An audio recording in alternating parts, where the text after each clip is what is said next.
It's Song Talk Radio. Welcome to Song Talk Radio, the show with songwriters talking to other songwriters about the craft of songwriting. We share tips, tools, and techniques, and together we all become better at writing songs. I'm your host, Neil Modi, and unfortunately, my regular co-host, Phil Emery, is off reading the fine print. So, please send your comments and questions to at Song Talk Radio on Facebook or Instagram, or feedback at songtalk.ca for the email, and we'll share your thoughts on the show. And please visit songtalk.ca to see the show post for this episode, to find links to resources we mention, and to download lyric and chord sheets to follow along with the songs that we feature. And tonight, we're very happy to welcome the return of Toronto-based rock artist Delyn Grey.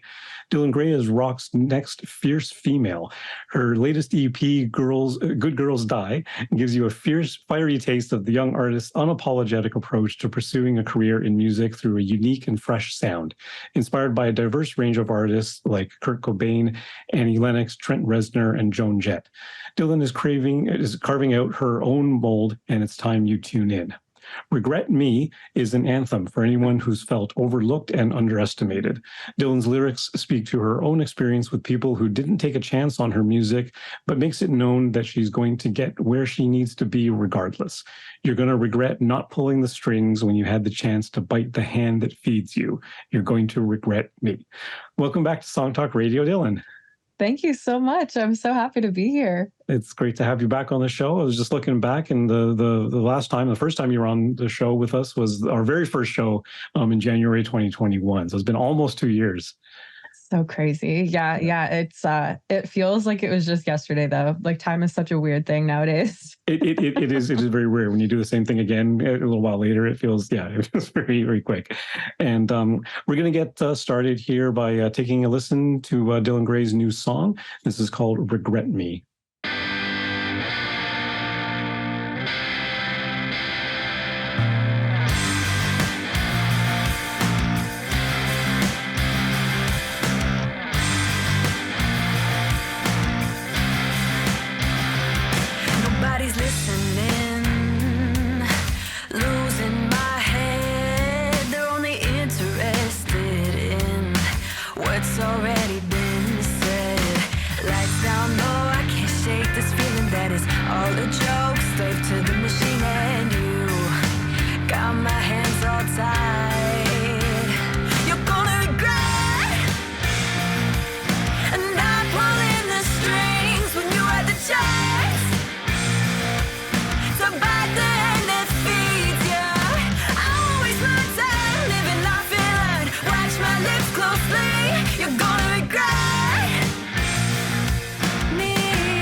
Emergency.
Nice. Thanks. Yeah, I love the rock attitude to this song. It's just fantastic. It really it drives. It's got the tempo. It's got the groove. It's got the riffs. Thank you. Thank you. Really good. I remember last time one of the things we talked about were dynamics. Now you really take a lot from like 90s era grunge and hard rock and how the chorus is such a massive thing compared to the verse. And even the beginning of the bridge, you kind of really dial it down with just the couple of hits. It sounds most 90s at the beginning of the bridge. Yeah, that's awesome. That's awesome. I'm glad you like it. Yeah, it's really love it. It's nice to hear it. Nice to hear it's not a short guitar solo. You know, it's not too long either. It's like what is it, 16 bars maybe? Yeah, something like that. Something like that. And it's like a good healthy guitar solo, right? Yeah. It gives a guitarist some highlight, and it's a good solo and everything. So, you know, it often, I don't know, sometimes solos are like really, really short, or most of the time nowadays they're not there at all. Yeah. I mean, I find it hard to find songs with like bridges nowadays. Like even that's gone. Like forget the guitar solo. There's no bridge. It's just a chorus. Yeah. And your song is actually fairly simple in that regard too. There's a verse and a chorus. There's only really two sections. The bridge is the instrumental, if you will. Mm-hmm. But is the bridge on the verse chords or on the chorus chords? Or is it a whole new harmonic section? It's the chorus chords. It's the chorus chords. So really harmonically, you've got sort of two sections. Yeah, pretty much. It's a super simple song. Yeah. Which is cool. I mean, you could have gone, you know, a little bit. Well, actually, your lights down low section is actually a pre-chorus, really. Yeah. So there is a bit of difference. You do have more than two sections, but it's fairly short. You know, like it clocks in like what, 3 minutes? About that, yeah. Quick punch to the face, good to go. yeah. Which is all because there's no build up to anything. It just literally hits you right out of the thing. So tell us about the process for this song. How did it start, and how did you go about it? Yeah, this one was fun. So I wrote it around the same time that I wrote the rest of my latest EP's tracks. So it was kind of fresh out of COVID, and you know, everything in the music world was shut down. Getting gigs was virtually impossible. Mm-hmm. I parted ways with my management at the time and was just kind of feeling like, wow, there's literally nothing going for me here. Like I'm not a social media guru. I don't want to be like a TikTok star. I don't know how to play the game anymore. So I ended up writing this song and another song on the EP called Head to the Sky. And they were both kind of just, I guess, rooted in this feeling of despair might be a little harsh, but just kind of this like disappointment, frustration. I did so much like outreach myself and was trying to learn all the ins and outs of the industry and who to reach out to and who works with who and how can I get to the set agent and label and whatever. And I wasn't getting answers from anyone. And the answers that I did get were like, this is actually, they were so weird. There were answers that were like, this is fantastic. I haven't heard anything like this recently. You're going places, and then would be radio silence. And I'm like, wow.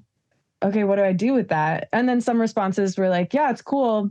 We're not looking for it. So that's totally fair. And I appreciate getting an answer. But Regret Me was really like, okay, it's cool that you don't hear it now, but you're going to hear it when I'm playing Wembley Stadium. Exactly. Yeah, that's amazing. And you know what? Like I don't know, to me it's, I mean, I'm coming at it from a fan angle, not from a label angle, but like you do have to do a little bit of digging past the top 40 and whatever's default on Spotify to find, you know, the good rock music, but it's out there. Yeah, it is. I'm like, I mean, you can call anything you want like pop rock. Like I guess just the genres don't mean that much, and so I'm not going to say like, oh, that's not rock music, but the traditional rock music is not like what it is today. Like I listen to the rock playlists on these streaming platforms and think like, this is more pop than rock. At least I think so. Like there's the electric guitar, if it's in there, is like you can barely hear it. But that's what it is nowadays, I guess. So I don't really fit that. But I'm cool with it. Like, hey, there's space for everyone. Right. You know the guys One in the Chamber? That band? Yes. Yeah. I mean, they're they're youngish guys, and they're like they're thrown back to 70s all the time. It's so cool. They're a great band. It's so great. But yeah, so that's what I mean. Like it's kind of out there, but that's good. You're able to find an outlet for the for all that frustration. Yeah. And that is the other thing about where you go. I don't want to say dark rock necessarily, but like a lot of heavy metal and stuff like that goes to darker themes and themes like you say, despair. That's not a far cry for a lot of darker music. Or for sure. You mentioned Trent Reznor. I mean, he's all about the despair. Yeah. Oh my gosh, that man is a musical genius, wizard, whatever you want to call him. Yeah, oh my God. Exactly. Okay, so what about crafting the song then? I remember last time you were talking about how you're very piano driven. Have you been playing around with the guitar more yourself? I have been playing around with the guitar. I bought my first big kid guitar, if you will. So I've had a Fender Squier for like ages, and I just never played it. And this past year, I said, you know what? I need to be able to rely on myself regardless of like the band configuration. If I'm playing full band, someone's guitar gets unplugged, whatever it is, like I can still support.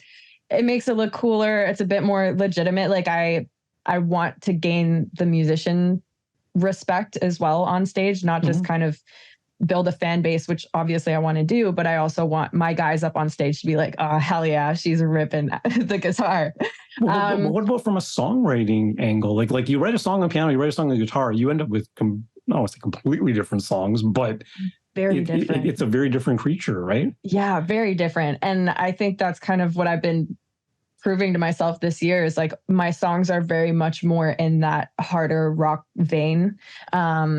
I mean, like past songs that I have, like Battle and Ghost Town, they're very piano driven and you can hear it. I mean, there's obviously piano on the tracks, but there's this like sultry something to it that just doesn't come through with the guitar tracks.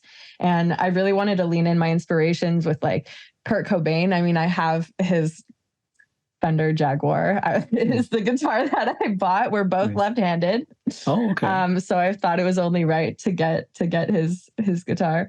But yeah, I really wanted to lean into that grunge vibe, and I've been writing a lot more with guitar, and it's been helping kind of channel that, which has been awesome. So can you qualify how different it is with the guitar versus the piano? Like you're writing more riffs and things like that, or? Oh yeah, 100%.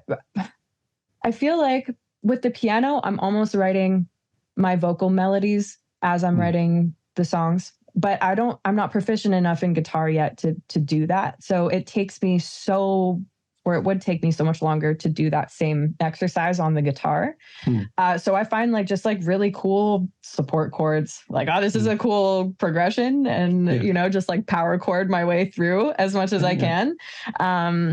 And then it kind of gives me the freedom to play around with like melodic structure outside of that. So I find the piano just kind of this all-encompassing instrument for me, where it all just like molds together. But when I'm writing on guitar, it's like, okay, this is the guitar part. Let's go do a vocal part now. Okay, very cool. Yeah. That's certainly, yeah. I can appreciate that, because when I'm songwriting, I'm a piano player, and I do the same thing. I kind of the chords are kind of there in the left hand, a little bit in the right hand, but the top couple of fingers are playing whatever the melody's going to be, right? Yeah. It kind of forms that way, but I'm in a band with guitarists, and they, it's just a different thing. And I've written songs on piano that I've been taken to the band. It's like, here, guitar this for me. Yeah, exactly. Thing, right? You just put it through the guitar. Guitarify it for me. That's awesome. Yeah. That's really cool. So what part? So was this written a guitar riff first, and then and then the vocal melody with the lyrics and stuff? Yeah. So I actually wrote this on acoustic guitar. Okay. Oddly enough. And then I brought it to our garage studio and had just gotten my new guitar and sat down and was playing around with the riffs. And actually one of my friends came in and he helped me kind of bring things together. He's a great guitarist. So he helped bring things together, but I don't think at that point we'd actually landed on kind of the main riff. Like I really wanted something Nirvana-esque. And so after that first kind of pre-production session, my dad and I came back into the studio and just spent like an afternoon playing around with the guitar. And it was like the first time I'd played it since buying it. And we just kind of played around until it all made sense. And now we have it. It was actually one of the first tracks that I played guitar on. This recent EP, Good Girls Die, I play on 2 of the 4 songs. Awesome. And Regret Me was one of them. So that was cool. And you're playing electric on those? Yes. Yeah. I'm not doing the solo. That was my friend Nick, but I was playing the riff, and there are a couple little like, I don't even know, like tasty little things in there that I played as well. So that's fun. Yeah. That's awesome. Yeah. Because I mean, it's a very simple riff, but it's the rhythm of it that really kind of like it's syncopated enough, and it's got that great feel to it, right? And it really lets your melody carry through. But the one thing I did notice about this song, especially the way the chorus lifts off. In fact, your verse does this too, but something I learned from Pat Pattison, Berklee School of Music, right? About front weighting your melodies. Right, when your melody starts up and there's like a anacrusis or a pickup into the chorus, right? Then it you're gonna regret, and then the downbeat is on the get. Right? When you had the chance, the downbeat is on the chance, right? It tends to communicate more confidence or authority, or like when you're really declaring something, you want to front weight it. If you're being a little bit held back or pensive or doubtful about something, then maybe you want to beat you're gonna regret. Sort of thing, right? Totally. So I don't know if that was a conscious thing or just kind of it came to you, because it does certainly feel that way, and it feels that way, no matter what song you're writing. If you do that, I do find that that's the tendency, that it kind of comes across a little bit stronger when you do that.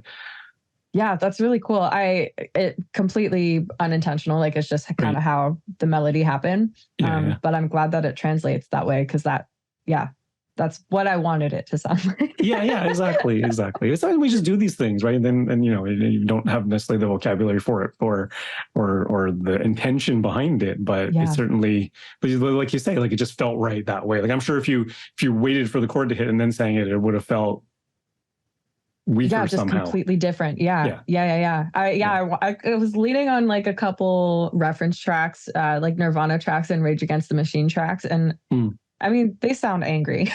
Those dudes are angry. Yeah. So yeah, definitely some inspo from there. Yeah, for sure.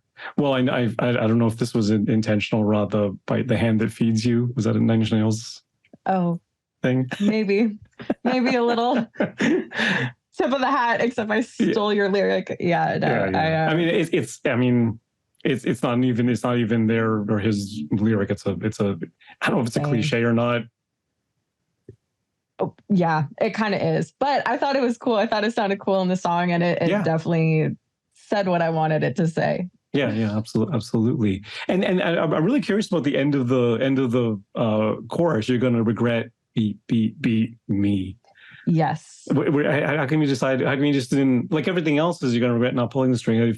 There is a flow to it, right? And everything is mostly, I'm gonna say mostly, sung as you would say it. Yes. Except for a couple of times where you put the emphasis on a funny syllable. On the syllable, yeah. Watch my lips closely. Yeah. But you're gonna regret beat me. Was that? I mean, it actually works as a sort of a period at the end of the chorus to say this is the end of the statement. But Yeah. again, I'm wondering how intentional that was, or how conscious that was. Yeah, it was a little bit of both. Like that's how I just wrote it because I thought it sounded cool. But while we kept playing around with it, like we did move it around a little bit. And at the very end, we waited even longer. Oh, really? And it was kind of this like, for lack of a better term, and assuming everyone's watching this, it was like a hair flip moment where you're like, you're going to regret me. Yeah. Yeah. Okay. Like Gotcha. just stew on it for a little bit. Like take a sec to take in everything you're about to regret. So yeah, it was a little bit of added drama, if you will. But it's not too much. Is it not? But you eventually put it in a place where it's like not too excessive. Yeah, I think it fits well. I think it fits well. It's fun live, and I think it sounds cool. Yeah. Yeah, it's a great way to it is a great way to just punctuate the end. Thanks. I mean, really come to the end of the chorus, and then you're back into it. Yeah. Well, what about the lyrics? Does that take a lot of editing back and forth, or kind of pour all out at once? It kind of all came out at once. There were just a couple of words that I played around with when I was kind of workshopping things with my dad in the studio. But for the most part, everything was there during the whatever hour that I sat down to write the song. I was really on the fence about the pre-chorus because it literally has no meaning for me. Like they were placeholder lyrics, but they sounded cool. Oh, really? Yeah. So like lights down low, can't shake this feeling that it's all a joke, slave to the machine. Yeah, you got your hands all tied. Like the whole lights down low, I was like, the hell does that even mean? Like, what? But it just worked. So I kept it. I was like talking to my dad, like, do you think we could come up with something better? I think this actually sounds kind of cool. Okay, great. Let's leave it. Yeah, it does work. It doesn't, maybe if it doesn't quite mean anything to you, it could mean something to somebody else. Totally. I mean, I just thought it sounded cool. I was like, what? It's great. And it is certainly evocative. I mean, slaves to the machine. That's a pretty, again, maybe edging on cliche, but 100%. We know what you're talking about, right? Yeah. And you got my hands all tied. Because the interesting thing about this song is like rhymes. Losing my head was already been said. That's AA rhyme, right? Pre-chorus doesn't rhyme at all. A joke, slave to the machine, hands are all tied. So you're really, without rhyming there and sort of an odd number of lines, and the phrasing kind of shifts a little bit. It's like we're building tension, and then when the chorus hits, it really drops you in there, right? Yeah. And especially with the money notes, you get from regret, right? And then in the chorus, there's a little bit of rhyming going on, but it's like hand it feeds and then watch my lips closely. So there's a little bit of thing there. You're gonna regret me, but it's not as rhymey as a lot of other songs might be. Yeah. I think a big thing for me, and obviously not in all of my songs because some songs are just like, rhyme. But when I'm writing, I do try to avoid as much as possible having my lyrics be predictable. So like there are a lot of songs that I'll hear on the radio. I'm like, oh, they're about to say this. They're about to say this. Yeah. Oh, you're going to rhyme her with sure. Like, you know? Yeah. So yeah, every so often I want to throw in something either not rhyming at all and just making it work rhythmically and melodically to the point where you're like, yeah, that totally makes sense. Didn't even notice that nothing rhymed. It just flowed well. Yeah. Or I throw in a little word like the closely and bleed where you're like, that technically doesn't rhyme, but it works. Well, it's the same vowel sound at least. And then, it's a rhyme, but it's like a softer rhyme. Yeah. So yeah, I don't know. Like it's intentional, but at the same time, it isn't. Like I ultimately just want it to sound good and convey what it is that I'm trying to say. Yeah. But I think you're probably intentionally going, I want to build tension at least, right? Like I want to sort of hold the listener until you do the big drop, which is really cool. So yeah. So I mean. Yeah, so is your EP sort of thematically, steeped in the same level of despair, as you put it. Yeah, 100%. Yes, 3 of the songs I would say yes. And then the title track, Good Girls Die, is, I mean, the title isn't all that uplifting, but it's kind of, it's a track kind of about nothing. Like, I just wanted this like female empowerment song without being like Shania Twain Go Girls, because I can't write a song like that yet.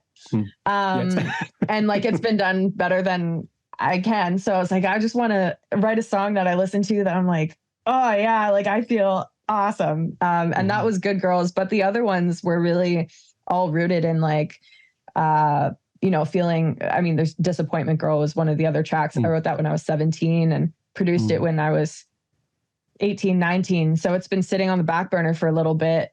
It wasn't produced in my studio like all the others, but somehow works with the other tracks. So that's kind of cool. But yeah, they all kind of just stem from that general feeling of like despair and disappointment and frustration and kind of being like, okay, well, what next? Like what happens now? Is pretty much what's happening in those 3 songs. Right. And I guess, I don't know, is that sort of a stereotypical thing, especially with the bands that you mentioned, like the Nirvanas and Nine Inch Nails and stuff like that, because a lot of your frustration was not finding your place or finding some modicum of success. And, it's a sort of thing where, once the band grows up and has, commercial success, then, what do you got to be despairing about? Like, no, it's if everything's great, are you happy writing happy songs? Yeah, absolutely. But I think like there's always going to be something. Like, you can't control everything, and even if you seem to have it all, you never really do. And yeah, I know I tend to kind of feel those feelings of like disappointment and whatever else, frustration, despair, as we keep saying, a lot harder than any other emotion that I feel. So even if it's something that someone else could kind of brush off easily, I'm like, I don't know what to do anymore. And then I have to write. So I don't think it's something that I'll ever be able to avoid, but I mean, hopefully it's not something that I always have to live with like 24/7. Yeah. Like a little break every so often. Right. And it's the sort of thing that depending on how abstract your lyrics are, you can kind of get away with. I remember hearing an interview with Soundgarden. This was like 1998, 99, maybe. It was on the radio, but it was in the radio in the US, but it was syndicated like everywhere, right? And so the 102.1 here in Toronto had broadcast the entire thing. I recorded it on audio tape. That's awesome. Yeah, awesome. Right, and then I MP3'd it up afterwards, right? They had a song on it was the album After Super Unknown. I forget what it was called. Anyway, there was called Blow Up the Outside World.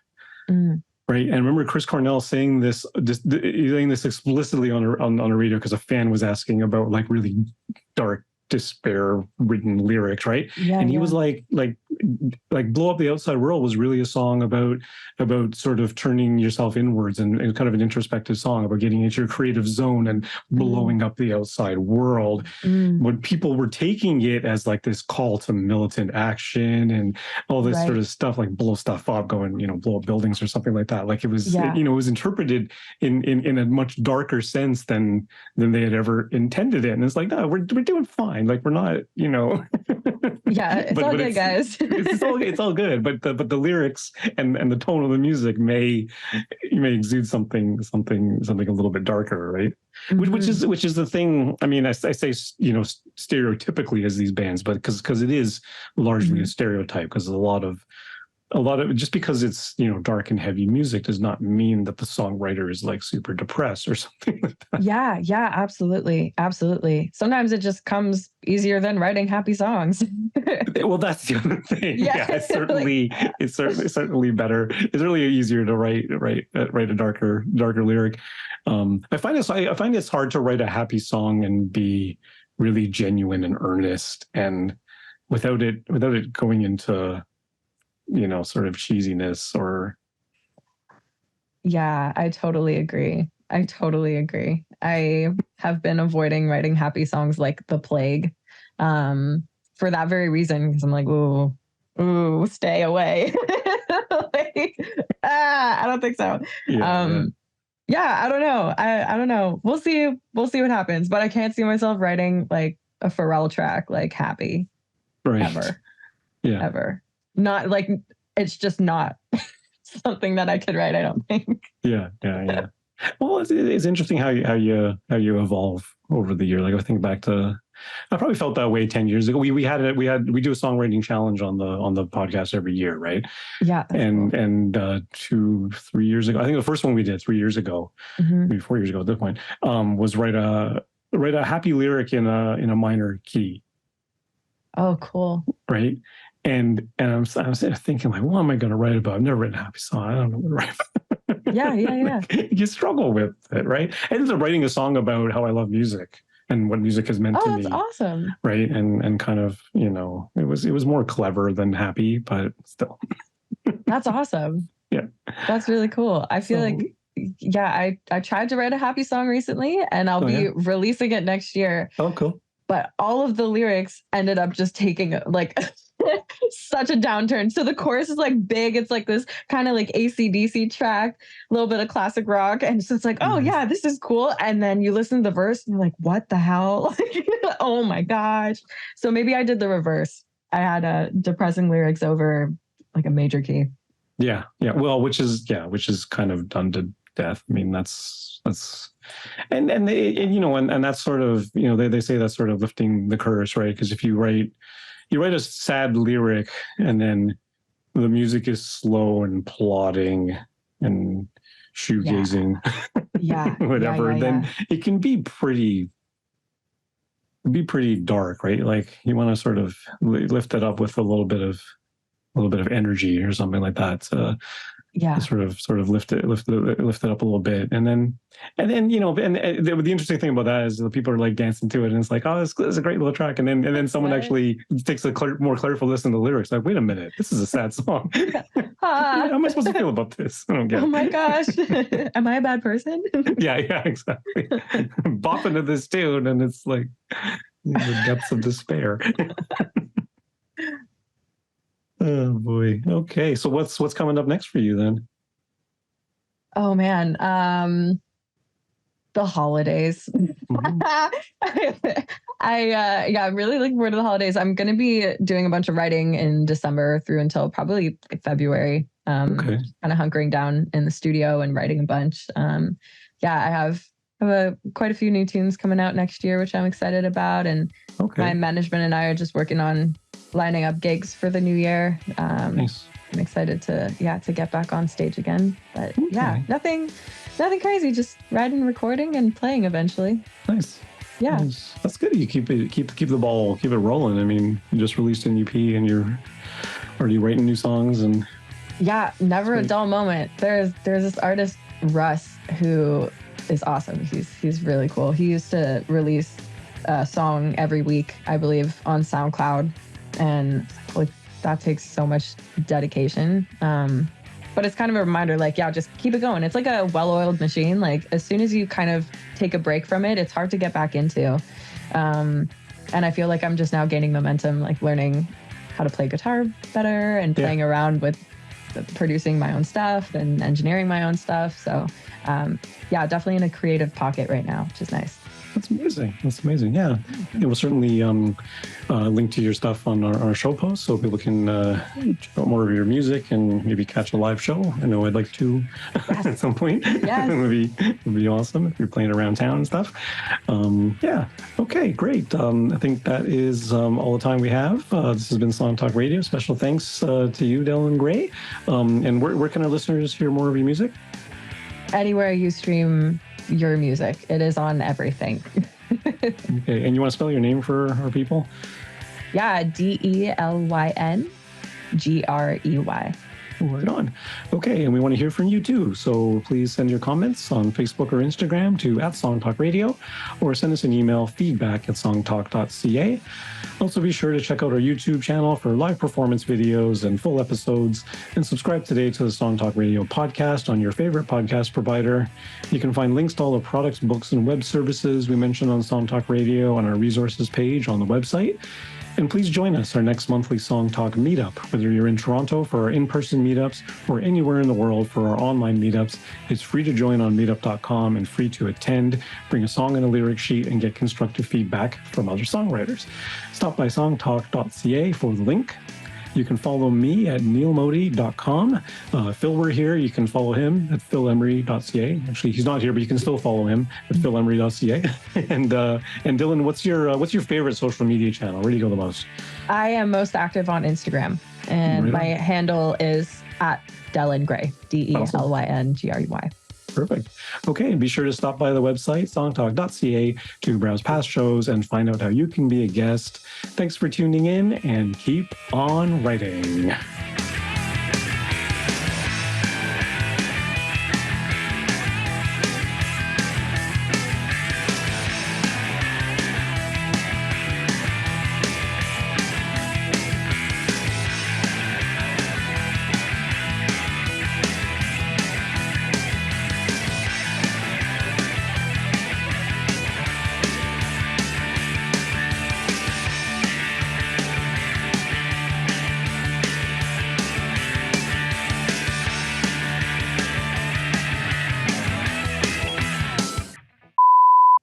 Hey, I think that's a cut. Awesome. That's great. Thanks so much. That was really fun. Yeah, awesome. Goes by fast, doesn't it? It does. It's so crazy. Yeah. Time, weird. Yeah. Congrats on the new EP. That's amazing. I've been listening to it. It's really solid. Thank you. Thanks. Yeah, I'm happy about it. Yeah, so good to hear some good rock music again. Yes. Yeah. Bring back the grit. Oh man. You must know Mono Whales. Oh yeah. Well, they're great. They did do that Hand That Feeds cover. Yes. Man, they nailed it. Oh my gosh. She's awesome. Sally's just insane. Yeah. I've seen them in concert a couple of times over the years.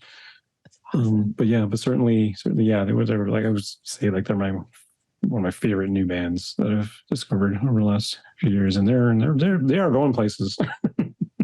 Oh my gosh, yeah. No, it's crazy. I just have yet to catch them live, so I'm hoping. Oh really? Oh, they put on such a fantastic show. It's so good. Yeah, the energy seems pretty wild. Yeah. Mm-hmm. Cool. Okay, great. Yeah, it'll be nice to catch one of your shows. I'll send you the invite to our show. Yeah, please do. Yeah, it'd be nice to meet you in person. Absolutely. Yeah, I know. Zoom a couple of times. So weird. Yeah, absolutely. It's kind of cool. Yeah, we used to do this show before the pandemic. We were doing the show at Toronto Metropolitan University when it was called Ryerson. Right. Yeah. We were doing it live out of the radio station there. Oh, that's cool. Right, so we would have people come in, and most of the time is a person with a guitar playing live. So we don't get that very much anymore. But over the pandemic, Phil moved to St. John's, Newfoundland. No way. Yeah, him and his fiance, now wife, Wow. moved out there for mostly real estate reasons, I think. Yeah, fair, so fair. Right, and they both work remotely, so it was like, what's the point, right? And so since then, so even though we can go back to the station now, we can't because Phil's all the way out there. So we do everything over Zoom now, which is great though, because we've gotten, we get guests from all the way across Canada. We've had guests from the UK a couple times. A lot from the US, Texas, Boston, New York, Minnesota. That's awesome. Yeah, it opens up the world pretty much. Yeah, it totally does, which is really cool. But but nice to have a Torontonian on the show, of course. Toronto, and so many great venues to play at in the city. Like it's out there if you really push for it. Oh my gosh, yeah. No, we're very lucky. Even with some of the closures, we're still very lucky. Yeah, like a lot of places survived. Mm-hmm. Yeah. I was impressed with the Sneaky D's that we're playing at next week. They survived okay. Yeah. Yeah. Even Lee's and Riv. And I mean, yeah, Lee's, of course. Lee's was never going to go anywhere. Nah. Hugh's room changed completely. Yeah. Yeah, that is pretty crazy. Yeah, it's closed down and opened up again in the East End. And what was the other one? The one in Spadina, the Elba Combo. Yeah. Oh my gosh. They gutted it and completely like. It's crazy now. Oh my gosh, it's crazy. I was not expecting. Yeah. First of all, I walked. I hadn't been there that many times before, but I was like, something different here. Yeah. Wait a second. Yeah. No, it's insane. Even Cameron House, they flipped the back room, so it made sense now. The stage is actually on the far end. Oh. It used to be the front room, and then you go past the washrooms and the back room, and the stage was like right there, and the bar and the sound person was all the way at the other side. So they flipped it around and oh my gosh, made a room more sense. That's crazy. Yeah, I haven't been there this year actually. I haven't been there for a while. Yeah, yeah, been there at least once after the thing. I was video recording a couple shows. Oh, cool. Some people do that as well. That's awesome. Yeah, cool. All righty. Well, good luck with everything moving forward, and see you soon. Yeah, likewise. Yeah, thanks so much for this. I really appreciate it. And certainly let us know when you release some more music, and we'll have you back on the show again. That would be awesome. Yeah, I'll be sure to let you know. All right. Take care. I'll give you a heads up when the podcast drops. Perfect. Sounds like a plan. All right. Enjoy your night. Okay. Thanks. Have a good one. Cheers. Bye-bye.